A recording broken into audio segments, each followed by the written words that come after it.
good afternoon, good evening, wherever you are. So this is our fifth Clubhouse meeting focusing on performance. So in last few meetings, we have discussed about performance testing tools, process, and other stuffs. This week, we have a special guest, Ram Lakshmanan, who is the CEO of yCrash company.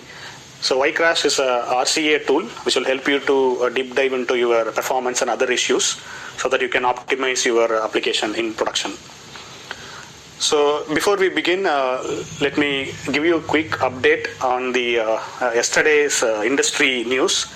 So there is a new tool called Loadzilla got released. So yesterday I have posted some information about Loadzilla in my LinkedIn feed. You can check it out. So they are conducting a challenge, speed test challenge, just to prove Loadzilla is one of the fastest and easiest tool in the market. So you can participate. You can follow my LinkedIn instructions or my YouTube video to get started. So if you are able to complete the challenge, you will win $500 US. So this will help you to enhance your performance testing skills, and also you will learn something new which will help you in your project work. Okay, without further ado, let us get started. So the idea is to run this whole session within 1 hour. And if you have any questions, you can raise your hand. I will admit you to the stage. You can ask the questions anytime during the session. You can interrupt, or whenever Ram passes, you can ask your question. And then if you're not talking, if you want to send your questions to me, there is a chat feature in Clubhouse which got released recently. So you can send me a message. I will look for the feed and then I will ask the questions on behalf of you. So thanks everyone. So whenever you are on stage, please be mute and then focus on Java performance questions. Thank you, and over to Ram. Yeah. Hello friends, this is Ram Lakshmanan. I'm the architect and CEO of yCrash. And thank you, Naveen, for inviting me to your Clubhouse meeting. So Naveen, you have been a truly inspiration for creating so much high quality content in such a very short duration. So thanks for having me here. And friends, I would like to thank each and every one of you. I know it is Saturday. It is for some of you it's morning, afternoon, and evening. So thanks for taking time to attend this session on your weekend. Okay. Having said that, let's start diving into Java Performance Engineering. And feel free to interrupt me at any point in time. Ask me any questions that you may have. Okay. And I'm also new to this Clubhouse. This is the first time I'm using. So let's see how it goes. Okay. Okay. So friends, let's get started. Friends, in Java, in the Java virtual machine, there is one JVM argument called as -xmx. Let me repeat, -xmx. Right? This argument stands for the maximum heap size. There is a maximum heap size that you can set to your Java application. Right? Here is a question I'm going to ask you. Say suppose if you set your XMX to be 2 GB, let's say you're going to set your Java processes heap size to be 2 GB. Will your Java process, will it consume more than 2 GB? Does someone want to answer, or anyone who can answer this question? Yeah, please raise your hand. I will admit you to the stage. The question is, there is XMX argument, and this argument defines the maximum heap size of your Java application. So if you set it to 2 GB, will your Java processes heap size consumption, can it grow beyond 2 GB?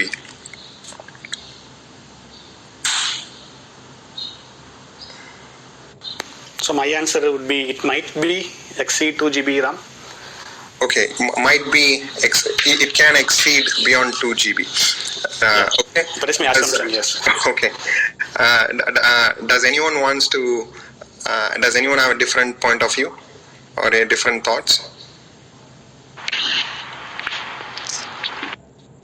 Yeah, my name is Sai Ranganath.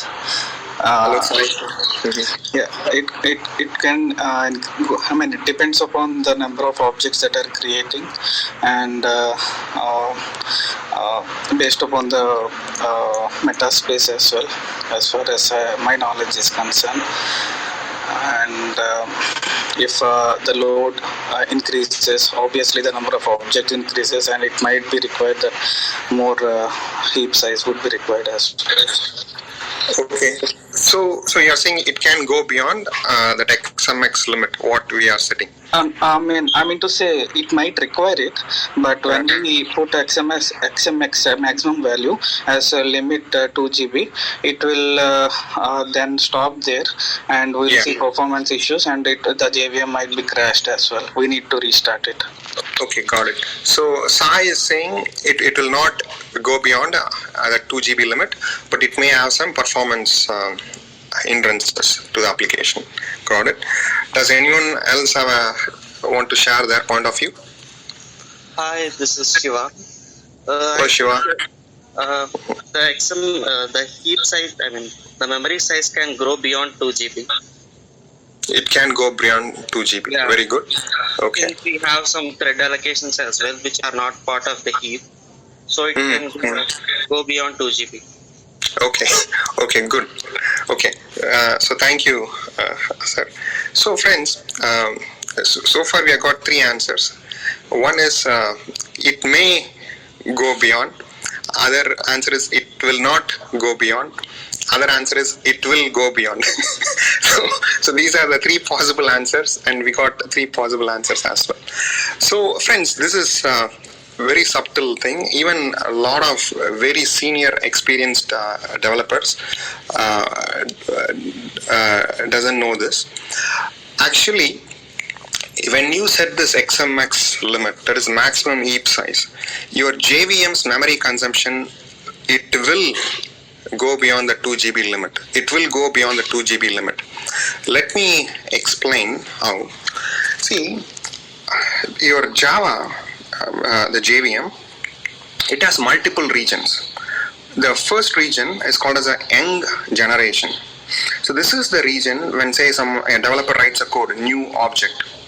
Then the object is created in this young generation. And then if this object is going to be living for a longer period, let's say if it's a long-lived object. So what is a long-lived object? Let's say your application is caching some objects. See, the caches tend to be living for a longer period in the application. So they are considered as a long-lived object.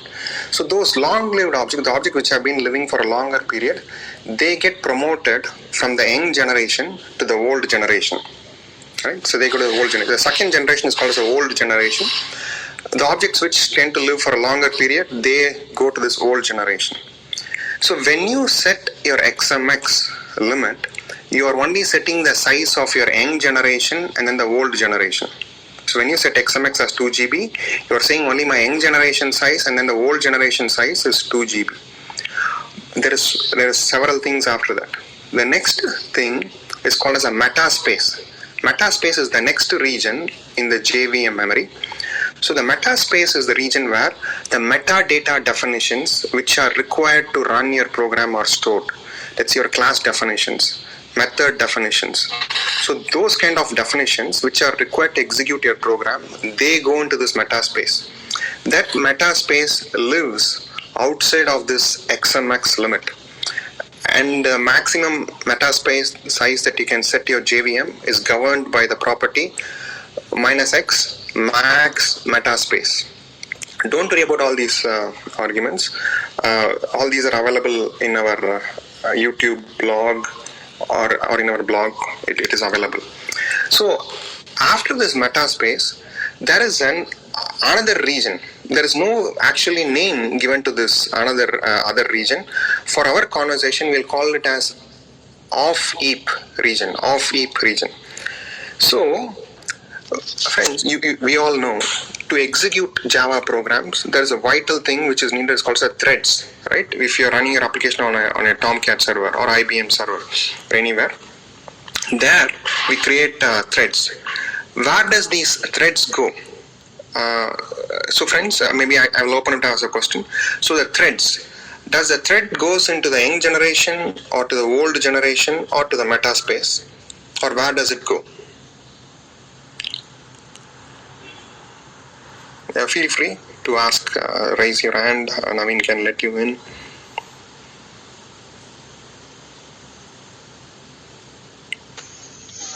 Thread allocations are not part of the team as far as each thread has a different page allocated for it.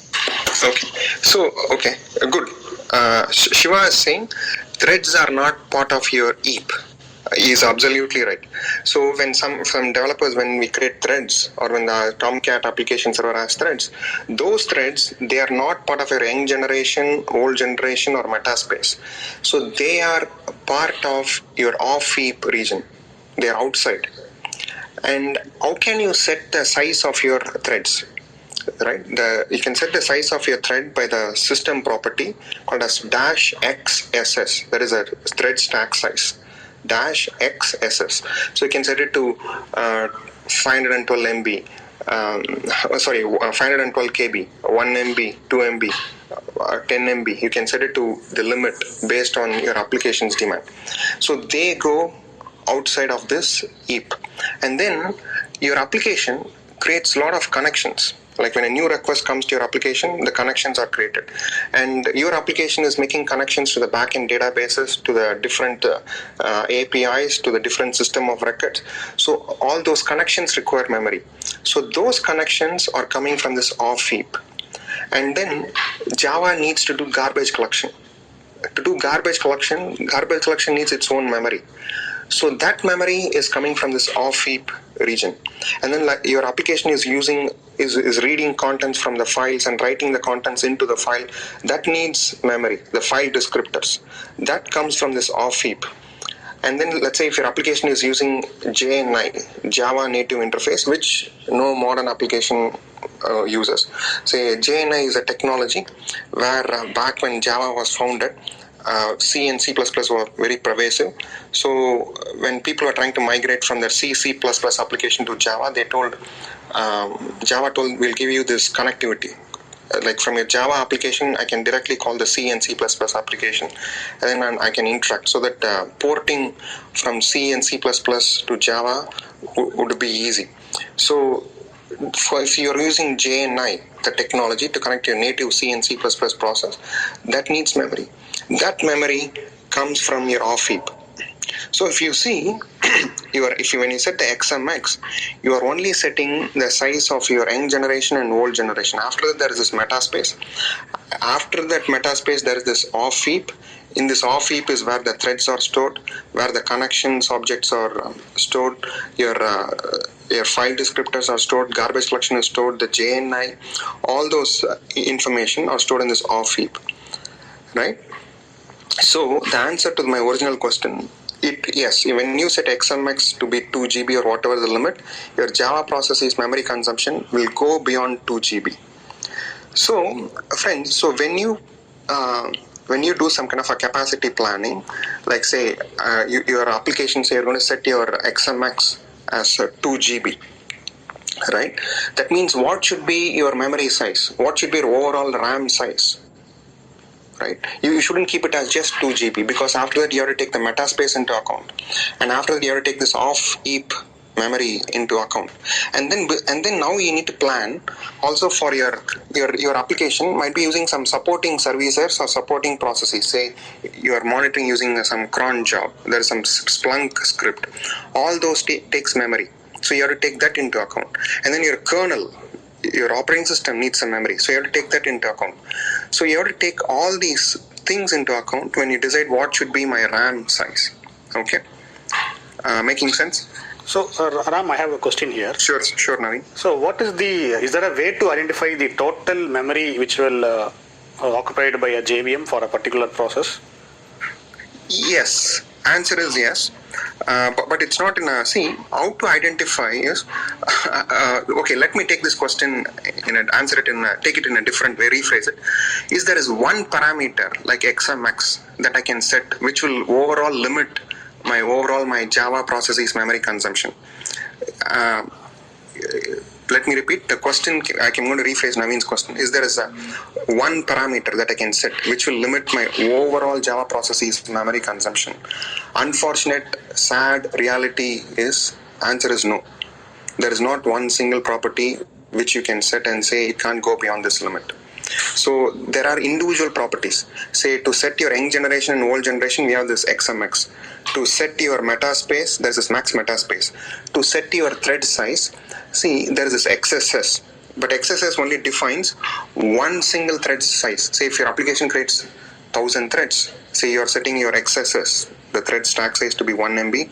And if your application creates 1000 threads, then you need 1000 multiplied by 1 MB, which is close to 1 GB. You need, and then socket buffers, all those need socket. So there is no one single property which you can set. But how do I go about identifying what is my Java process's overall memory consumption? The answer to that is run your application. Look at system monitoring tools like a top. Those tools will tell you, oh, this is my Java process and what is its overall memory consumption. Measure it during your peak volume time period. So that is one way to gauge how much is your overall Java process's memory consumption is. Okay. So at any point of time, will it make a request to disk RAM, JVM? Yes, it can. That's called as a swapping. So in case if there is not enough memory in your application, in your RAM, then the Java process can swap from the RAM to disk, and then it can keep going back and forth. It's pagination, paging. That is bad, right? That is bad actually, correct? 100% that is bad. Okay. Any production grade application shouldn't be swapping, because when you swap to disk and come back to RAM, it's going to have a huge performance hit. There are scripts which were published in our blog.gcec.io which will report whether your process is swapping in and out of memory. So you may want to see. And also, friends, the beautiful thing is, if your process is swapping, it's going to be visible in garbage collection logs. See, a lot of time, we dismiss garbage collection as it's an automatic thing, but garbage collection is a diamond. It's a gold mine. It has so much wealth of information. If your process is swapping in and out, it's going to be reflecting in your garbage collection log analysis, which we will try to touch in this call as much as time permits. Yeah, go ahead. Yeah, those who joined new, please raise your hand. If you have any questions, I will admit you to the stage.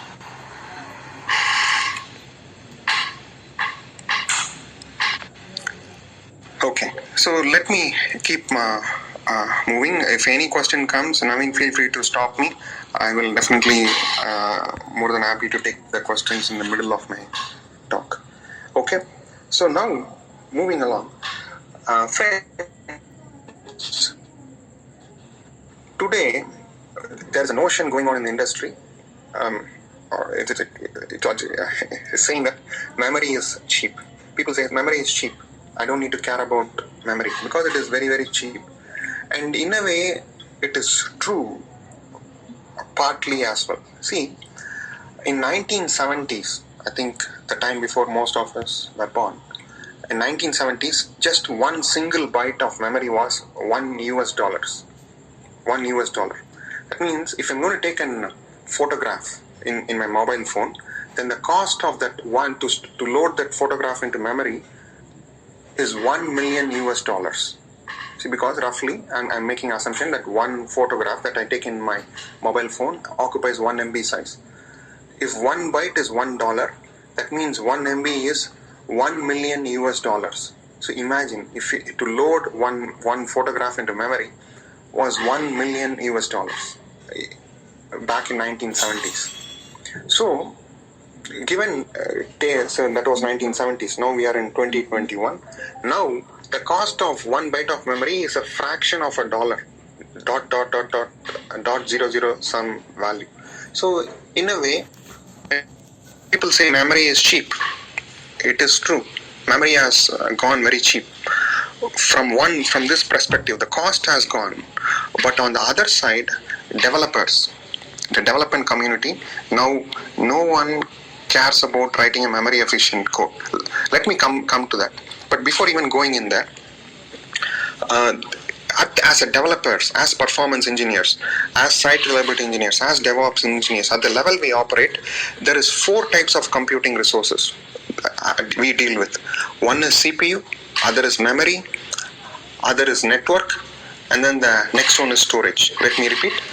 4 computing resources that we deal. They are CPU, memory, network, and storage. So, friends, just take one EC2 instance, one Amazon EC2 instance. Focus just in this one instance, which resource gets saturated first. In this one EC2 instance, if you see out of these 4 resources, which resource gets saturated first? See, always there is abundant network and there is abundant storage. It is hard to saturate them first. I can say with all confidence that in 99.99% of application, your memory gets saturated first before CPU gets saturated. Always CPU is at 50, 60, 70%. But before your CPU is going to hit 100%, your memory gets saturated first. There are exceptions, but always memory gets saturated first. Now just because your memory is getting saturated first, your enterprise is going and commissioning an additional EC2 instances. Look at this. Even the other 3 resources are underutilized, are partially utilized. Your enterprise is going and commissioning more and more EC2 instances.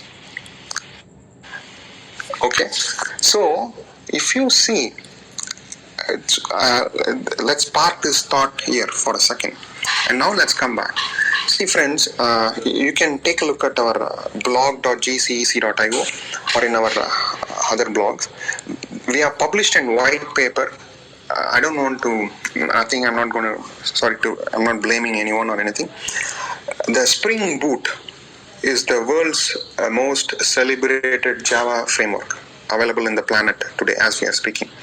So what we did was, we took this Spring Boot Pet Clinic application. So Pet Clinic application is an application developed by the Spring Boot framework developers to demonstrate the best practices of the Spring Boot features.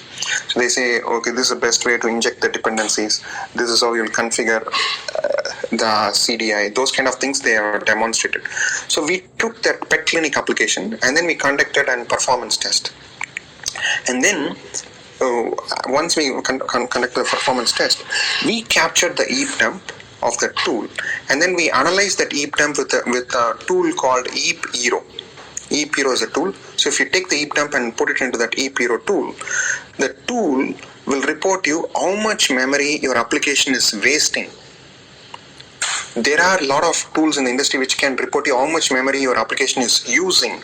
They can tell you your application is using 2 GB, 4 GB, 6 GB. But there are not that many tools in the industry which can tell you how much memory your application is wasting. So this tool, Heap Hero, will tell you, okay, this application is wasting X percentage of memory because of these reasons. So when we took the Pet Clinic application and then we uploaded, we were seeing that best practices framework itself was wasting 65% of memory because of inefficient programming made. So what are the ways in which the memory is wasted today? There are 9 different ways in which the developers are wasting memory. I'm just, in the interest of time, I cannot go into all the 9 different ways. I'm just going to highlight you 2 different ways in which the memory is wasted. The number 1 reason why memory is wasted is because of duplication of strings. There is a heavy duplication of strings that is going on. That is, friends, we all know that strings are immutable. That is, say, suppose if I create a string called as Naveen, right? If I try to add some new characters to that string Naveen in my program, then that will become a new string object. If I delete some characters in that Naveen string, then that will become a new string object. It is immutable. But developers, I'm not blaming developers, even when we write, we also tend to do that. So there is a heavy duplicate, like you convince yourself, take your heap dump and upload it to the Heap Hero tool and you will see, like we were seeing 500,000, 40,000, 50,000 strings of the same string object is there in your memory. Why you are creating 50,000 times the same exact string object if it is immutable? right? That is one primary way in which the memory is wasted today. The second way in which the memory is wasted is because of inefficient collections. So collections is we also, technically it's called as collections, but it's called data structures, right? So in Java, when a developer writes a code, new array list, let's say this is a code he's writing, new array list. When he does this, in memory, the JVM reserves a space for 10 elements. But let's say he creates an array list, and what if the developer doesn't insert any object into that? Then the space reserved for the 10 elements gets wasted. When a developer writes a code new hash map, when he does that, and space for 16 elements, 16 elements is reserved, and what if the developer just puts just one object into that? That means 15 object space is wasted in memory. Right? So these are all the ways in which the memory is wasted. And then we can write, the tool also reports where all it's getting wasted, and then we can programmatically, we can make some changes to address those things. Okay, so friends, why do I say, so you want to see, look at this. You guys, there are a lot of performance engineers here. Take a look at what is your XMX size you're setting in your application today. We are all talking about even 10 years before, 15 years before, 2 GB was a big size. I don't want to mention, I used to work for a very, very large financial institution. That financial institution, if that financial institution goes down, it will become a newspaper event. It is North America's #1 financial institution that was running its entire middleware less than 2 GB heap size. It was supporting thousands of REST API. But now, fast forwarding 10 years later, I'm seeing so many GC logs, sitting, 2 GB is gone. We are all talking about 6 GB, 10 GB, 16 GB, 32 GB, 8, it is going astronomical. And friends, at this point, I want to make a note. I forgot Paul Allen. I don't know, you might be knowing the Paul Allen. Paul Allen is the co-founder of Microsoft. Along with Bill Gates, he co-founded Microsoft. He has written an autobiographic book called as Idea Man. If time permits, take a look at that book. It is truly inspiring for several reasons, like how he and Bill Gates founded, and what happened, the interesting twist of the fate. Then he left Microsoft within 8 years itself because he had some health problems. He and Bill Gates had a fallout. He left from Microsoft within 8 years, and by the time when he was trying to exiting, he was asking Bill Gates some share value, like for one stock, like he was asking for like a $5 or $10, but Bill Gates he was trying to bargain him, so he left. So he left with all the stakeholding, but he didn't continue to work for the remainder of the period. But he enjoyed the benefits of all the stockholders. So it was fascinating in that perspective. But another thing that I find very fascinating in the book is he was saying when he and Bill Gates, they wrote the first basic compiler, that entire basic compiler was written within 4 kilobytes of memory. 4 kilobytes, friends, 4 kilobytes. And Paul Allen was saying, even several decades later, he and Bill Gates used to talk and say that is the best programming they have done. And even in the book, Paul Allen says modern developers, they don't care about writing memory efficient code. Okay. So taking all these things into account, even the well-celebrated frameworks are wasting such an exorbitant amount of memory.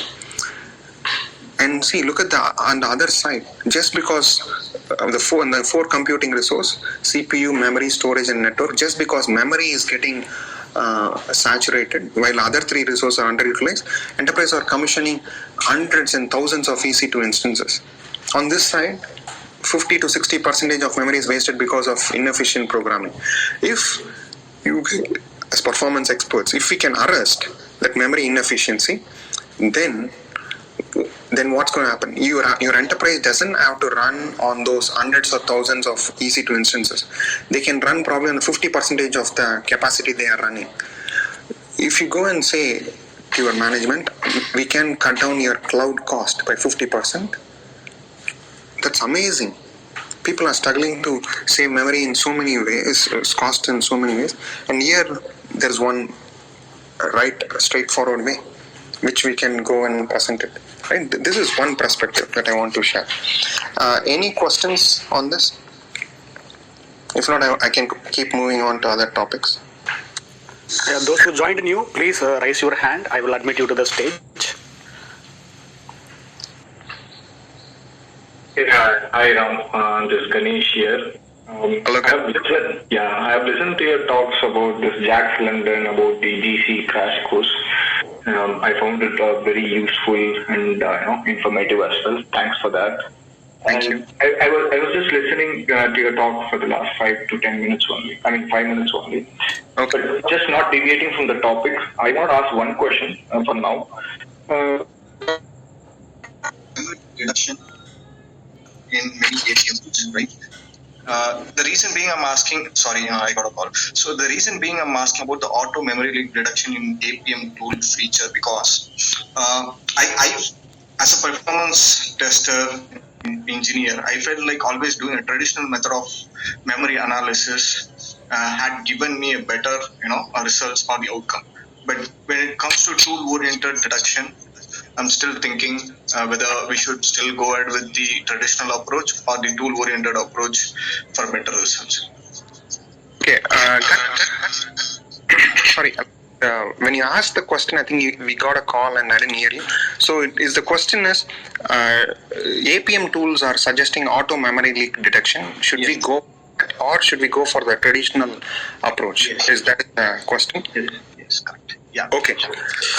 Okay. See, let me answer that and then we can go. See, I haven't seen like which tool does this auto memory leak detection. App Dynamics. I didn't mute. App Dynamics. Okay. See. Okay. So, my friend, I haven't seen that feature of App Dynamics. So I'm not the appropriate person to comment on that, how effective it is. But I'm positive, like using the tooling aspects, we can detect memory leaks. I'm 100% confident. I don't know about this App Dynamics, but I'm 100% confident we can do this auto memory leak detection. See, I wish the Clubhouse has some kind of a visualization. If so, I can show you a lot of the memory usage patterns. That patterns will, by looking at visualizing that, I can show you very easily whether programmatically, answer is programmatically we can detect. I haven't seen the effectiveness of this App Dynamics, so I wouldn't be able to comment on that. Yeah. So okay. Yeah, thanks, Ram. Yeah, thank you.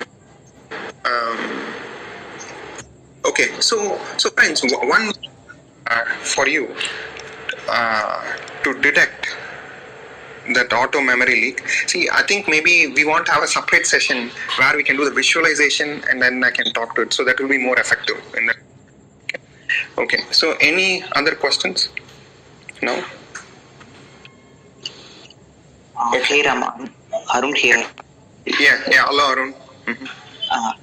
So this is some more related to Ganesh question. That is how to detect memory leakage in case the garbage collection algorithm is G1 or Z, the latest one, because it is not having a traditional architecture of having young or old. So I remember in G1 algorithm, all the spaces are divided into small packets, and every allocation is doing its partition is doing its own GC. Right. So is there any way for it? Because recently most of the applications, cloud applications are in G1 or Z, the default one. So what would you suggest in those cases? So the question is, how do we detect memory leak in G1 GC or ZGC? That's the question. That's true. Okay. The reason why I ask this is like the stop the world event. If it is a single old generation or young generation partition we have as a traditional one like CMC or the previous versions of garbage collection. So we have if we monitor the stop the world event or the number of cycles, we could infer something on that. In practically, I'm talking it. But in G1, there are a lot of partitions, and we couldn't exactly say where, even I personally feel the instrumentation of the traditional way, like of RD or DC dynatrace is not, it's not that clear for me. Will you agree with me, or am I missing something here? No. See, okay. Okay. See, friends, there is one misnomer that in the industry going on, that only the full GC, the full garbage collection event, pauses the entire JVM. It is what triggering the stop the world event. But actually that is not true, my friends. Even the minor GC, that is which runs only on young generation, they also tend to pause your application. Let me make it very clear. Even the minor GCs, they also pause the JVM. But it's just the duration in which they pause is for a shorter duration, because it just runs only on the young generation. Whereas the full GC, it's going to be running on young generation, old generation, metaspace in all the regions. So that's why that pause time typically tends to be higher. So that's why people are all saying, we are a bit concerned about full GCs. No, you have to be concerned even about minor GCs as well, right? So Ram, I have another question here. Yeah. If you take ZZC, right? So the team who created the algorithm, they are claiming that everything will happen under 10 milliseconds, right? So yes. Can we directly go to ZZC instead of the default GC in the JVMs? Okay, so friends, we are tuning the JVM arguments, so I can directly go to ZZC, right? Yeah. So friends, ZGC, we are also seeing a spectacular results with ZGC. Millisecond pause times we are seeing them. So if you can go to ZGC, you can go, but there is a catch. I think the ZGC is supported only from JDK 11 plus some version, right? If you're going to be running on the previous versions of previous version of JDK, then it will not be supported. That is the only catch there. Yes, otherwise you are welcome to do that, but ZGC tend to be running very well, especially if you are going to be running with a large heap size. Like your heap size is very large, then it's well suited for that. Okay. And also, Ram, I work with many architects across multiple teams. So usually when I talk about Java Performance and JVM, right? So what they say is, do not touch anything in the production. Let us go with the default algorithm, default arguments. So never ever touch anything. So why the architects are favoring towards the default arguments? So why they are not trying to tune anything before we deploy to production? Okay, see, one thing, Naveen, I have seen nothing to, okay, let's sleep. People, sometimes in terms of tuning, they wrongly tune. And just for your information, just around garbage collection and memory to JVM, you can pass 600 plus JVM arguments. Note it down, 600 plus JVM arguments you can pass.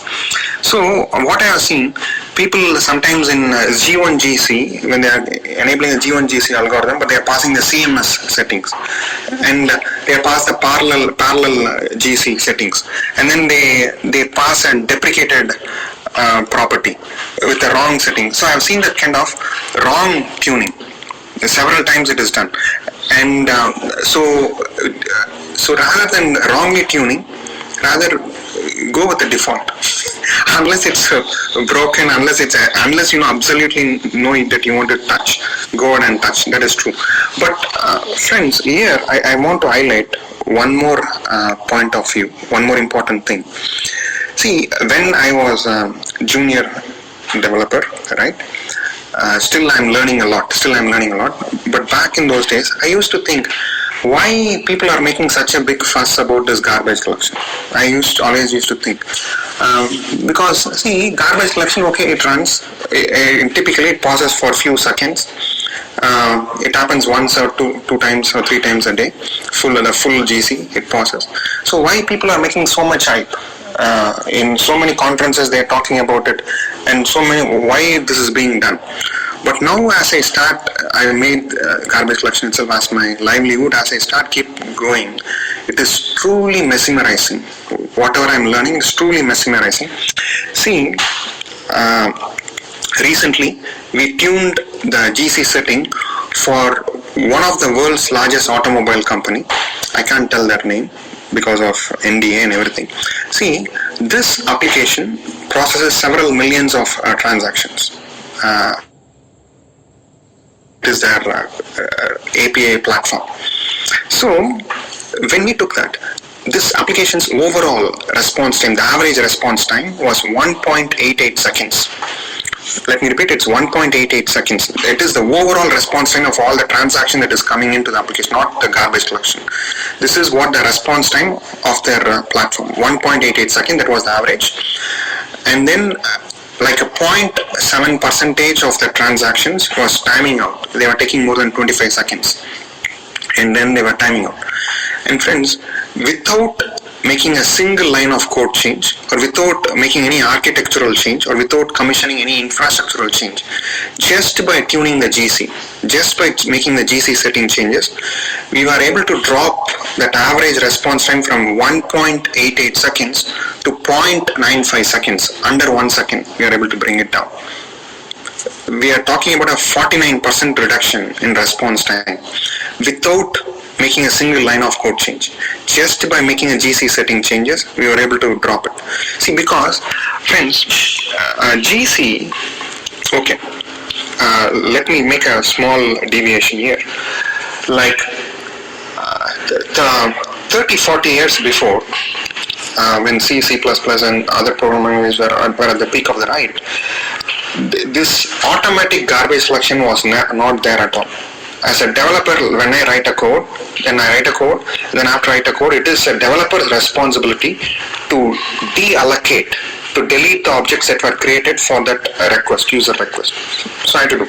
So the business applications or any application is very complex. It has multiple use cases, multiple workflows, multiple scenarios. So a developer has to be very meticulous, very precise in deallocating the objects he created for every single workflow, every single use case.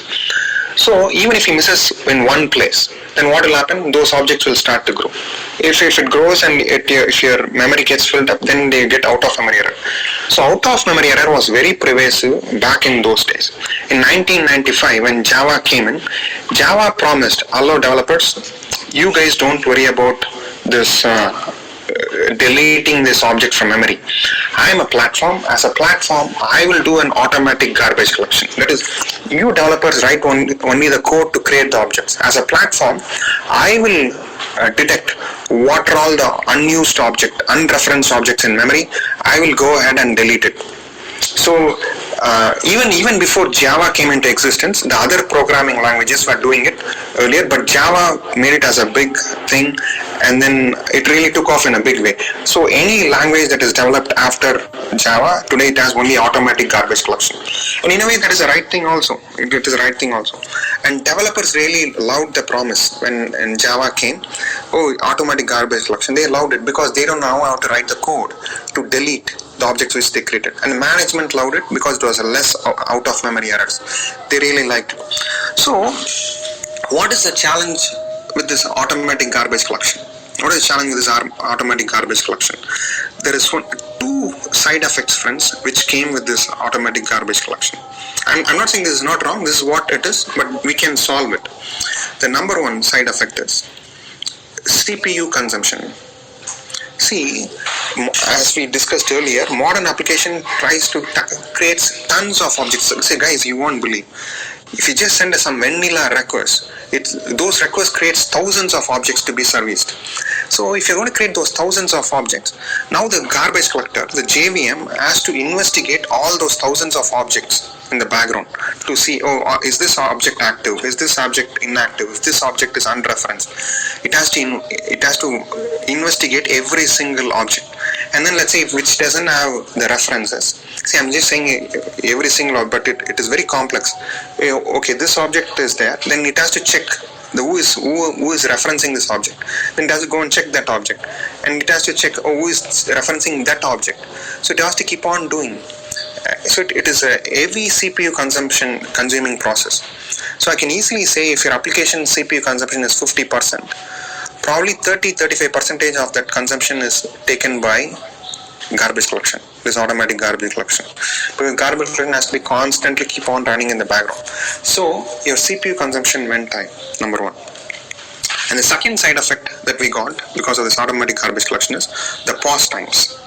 That is, a garbage collector has to pause your application at certain points in time, so that it can know. Pause means it has to freeze the application. It has to freeze. So if any request that comes into your application when that garbage collection stop the world event is running, then they will not get any response back. Say if some of the customer says, "Oh, I sent a request, I didn't get a response back, but few seconds later I got the response," then it could be very possible that a garbage collector could be running at the background. So we start to pause. That is a second side effect. These two were not there in the earlier days. Now we inherited this. Okay. So now, what is wrong with that? What is wrong with that? See, friends, let's focus on this. Okay. When someone is going to study the garbage collection, there is one primary KPI that they use for studying the garbage collection behavior. That is called as a GC throughput. That is a garbage collection throughput. That is typical. That is measured in terms of percentage basis. Say, someone says my application's GC throughput is 98%. Right? When someone says my application's GC throughput is 98%, what does it mean? It means this application is spending 98% of its time in processing the customer activity, and only 2% of the time is spent in processing the 2% of time is spent in processing the garbage collection activity. Let me repeat once again. When someone says my application's GC throughput is 98%, it means this application is processing 98% of its time in processing the customer activity, and only 2% of time in processing the GC activity. So friends, I'm going to ask this question to you. How does 98% throughput sound to you? If someone says your application throughput is 98%, how does it sound to you?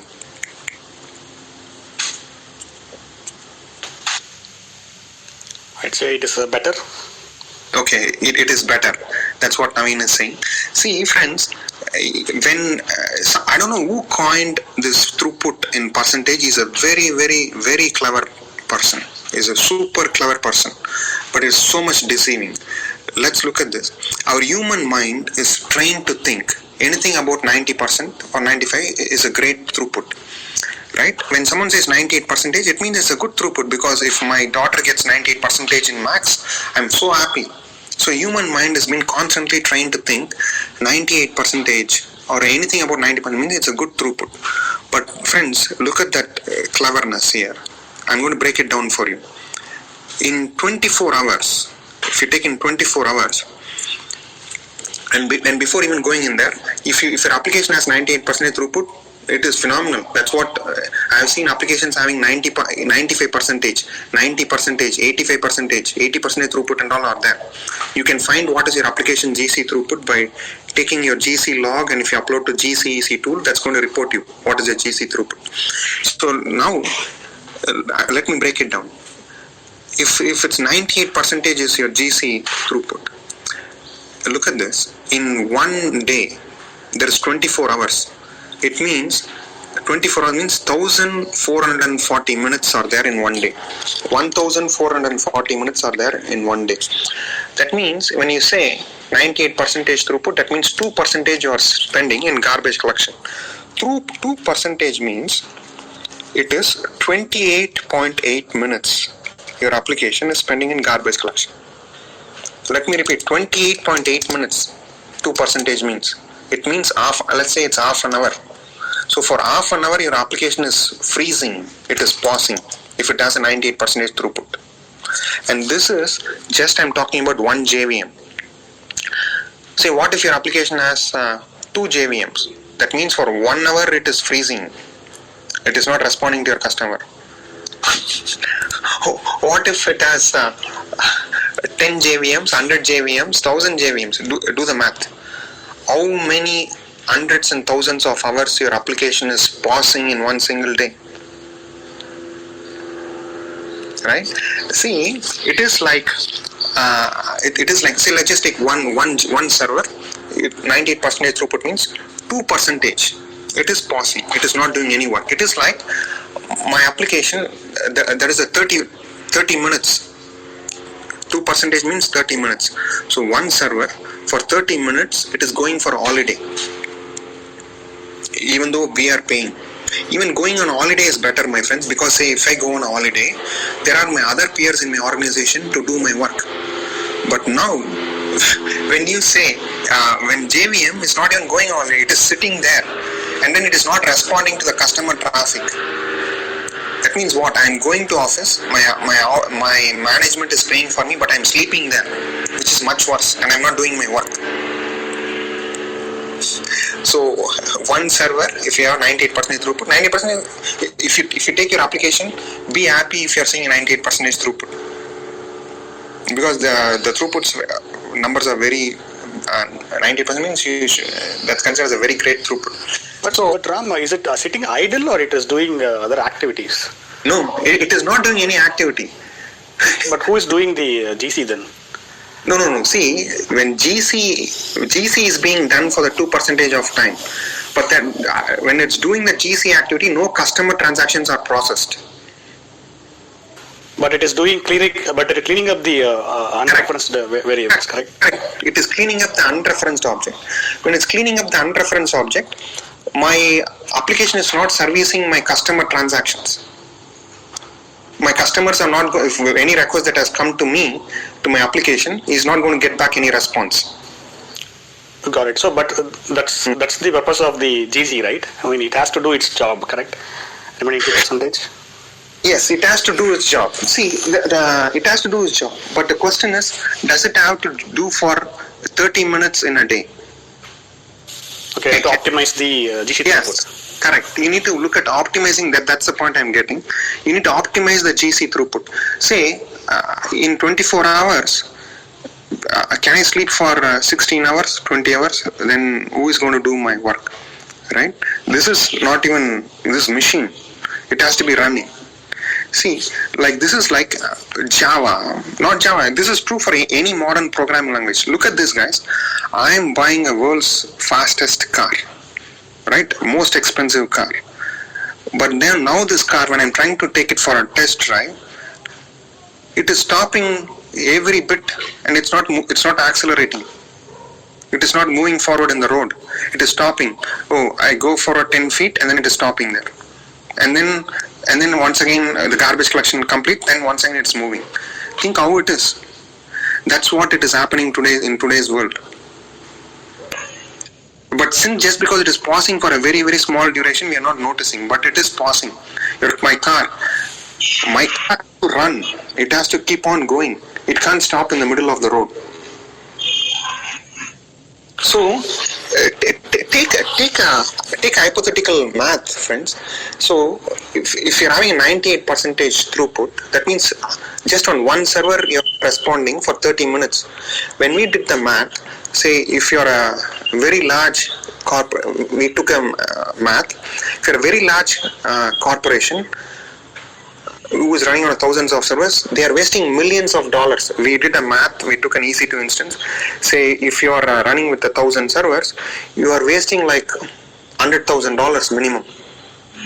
Or if you're running with more than 100,000 servers, we're talking about wasting $25 million US dollars is being wasted. So, Ram, won't there be any GC throughput without STW events, that is freezing the applications? So sorry to ask this. Maybe I may be wrong. Till now I'm thinking NGC or some other latest algorithm GCs won't pause or freeze the applications. However, it can be contributed to GC throughput. So if that is the case, maybe it's good, right? No. When I say the throughput, or when we report what we report in the GCEC tool, we take only the pause times into account. See, Arun is right. So when garbage collection runs, certain phases of garbage collection runs in parallel. That won't pause your application, but certain phases pause the application. So when we say the GC throughput, we are only taking the pausing time into account, and that's what we are reporting. Makes sense now. Thank you. Yeah. Okay. Yeah. So actually, like if we consider the microservice architecture, like really these GC pause time matter, because we have multiple pods running in the memory size as compared to the monolithic system.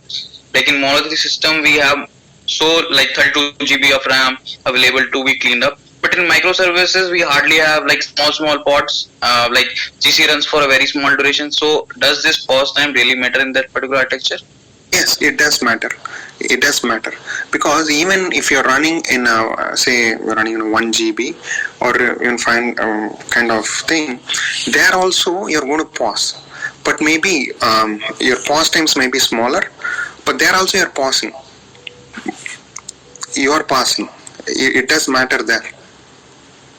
But in that case, like if that if you compare to the large pause time and small pause time, there are several other pods also available. Like if you talk about a system, there's only one server where major GC is running. It will completely halt your application for a certain period of time. But if you compare it to microservice architecture, there are several pods. Like supposingly one of the pod is cleaning up the memory where the GC is running, other would be there. It will spin up another instance of there. Even though if in that particular duration, say one pod is busy, it will hardly matter to that particular application. So you are saying no, see, irrespective of whether you are running a monolithic application or a microservice application, even a microservices application, you are creating objects there. That objects has to be reclaimed.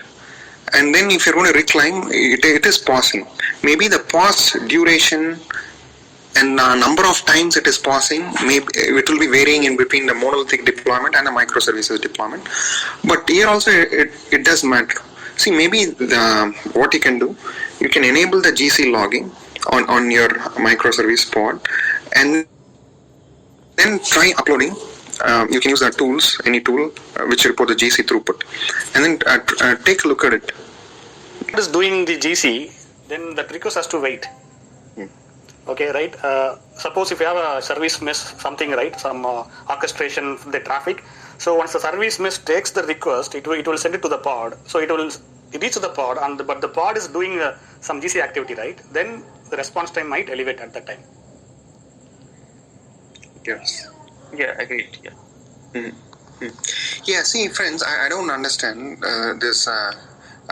Going back to the earlier example that I cited when I was working for financial institution, we were running almost 1,000 APIs, different APIs for the financial institution within a 2 GB heap size. I'm seeing now microservices, they are saying they're running with 6 GB, 5 GB heap sizes and all. Just an observation that I would like to share. So Rami, I have a question here with respect to Java. So right now enterprises, most of the enterprises, they're using Java technology, right, to run their enterprise applications. Right. But after Google released the Golang, so when compared to JVM, Golang is efficiently managing the memory by creating the lightweight threads. Right. Mm-hmm. So in next 20 years or 30 years, so will the industry trend will move towards the Golang, and Java will might. Does anyone in the call, can they confirm, is Golang is a functional programming language?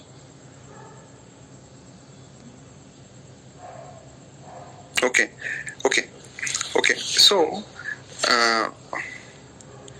see, I'm hearing a lot of great things about Golang, right? very lightweight and doing fairly good job. In fact, our yCrash agent itself is written in Golang only because it gives the true platform independence. I don't need to package. It doesn't need any runtime environment. It's self-contained binary. So we have to, maybe it may make the possibility. I don't know. It may happen. It can happen. But irrespective of it, friends, the beauty is whatever the performance concepts that we are learning here. Let it be the garbage collection, stress testing, whatever the Naveen is sharing. These concepts they will be applicable for any language or any platform that you go. Because there also the garbage collection has to be done. There are different regions of memory. So what are the concepts, the foundations we are learning here is going to be applicable there as well. Got it, Ram. Thank you.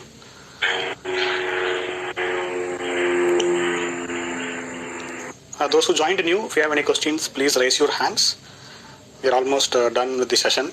So this is a Q&A. So if you have any questions, you can ask Ram. Yeah.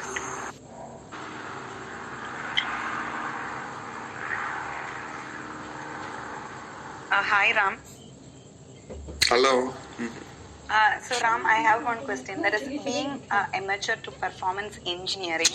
So, like a lot of the blogs, even if I read, I'm not getting some of the concepts. So, how do you suggest amateur performance engineer to get more in this field? Okay, good. Hello, Rose. That's a good question. See, you can. Okay, this is true even for me. Like when I read so many things, it keeps spinning. So rather than just reading, this is what I do. Rather than just trying to read how to do swimming in textbooks, rather we'll just get into the swimming pool. And then we'll get ourselves try doing that. So instead of only reading, because the language, the contents, everything, it can be really overwhelming. So rather, just take up some simple experiments, small experiments, and you yourself try to do. In the process of doing, you will learn better. And also, don't get overwhelmed. See, friends, there is so much abundant things to learn in this world. There's so much abundant things to learn in the world. So if we see, oh my God, what is this? Yesterday it was SOA, now it is microservices, now it is going into Docker, Kubernetes. It is changing at such a rapid pace, and it could be really overwhelming for anyone. Even I've been in this industry for 20 plus years. It is overwhelming to me how to keep up with this phase and how to keep learning. But don't worry. Just pick up. Try to do something small and try to do it hands-on instead of reading and learning and all those things. So instead, you should do, but rather try to pick up something small and you yourself try. And friends, also another thing, don't get overwhelmed with so many things going on. See, I want to share this perspective, and it has really worked well for me. See, check out this YouTube video clip called as a Dosa Man. See, I see most of them are the Indian names here. So there is one person called as a Dosa Man. He puts the dosa, the South Indian dish, in front of NYU, University in New York. So take a look at it. Dosa is something every woman or a lot of men in India, they do. Every day we do that at our homes. It's just what you take the batter, you put it on the thing, and then it's done. But if you see, for his dosa, people are standing in long queues and coming and eating. Whether it be the rain or shine or anything, so many people are coming in and then they are coming and eating there. Why? Because the quality of what he does, the phenomenal quality he gives, he has gone so deeper into that. So he's able to give the best, finest quality. So even if you can pick a small segment, and as long as you give the finest quality, the deepest quality, then you have a career there. Yeah, I've been there once, Ram. I have to wait for 90 plus minutes. Oh, wow. In a queue. And I after see. seeing my kids, he gave one dosa for free. Sorry for waiting, and all he was telling. Okay. Yeah, he speaks Tamil, so we took a photograph, and yeah. Oh yeah, it's a nice he's thing, a celebrity there. Yeah, I'm certain just by putting dosa, he will be making a lot more money than a lot of senior executives in very major corporations. I'm 100% certain. But that's very impressive.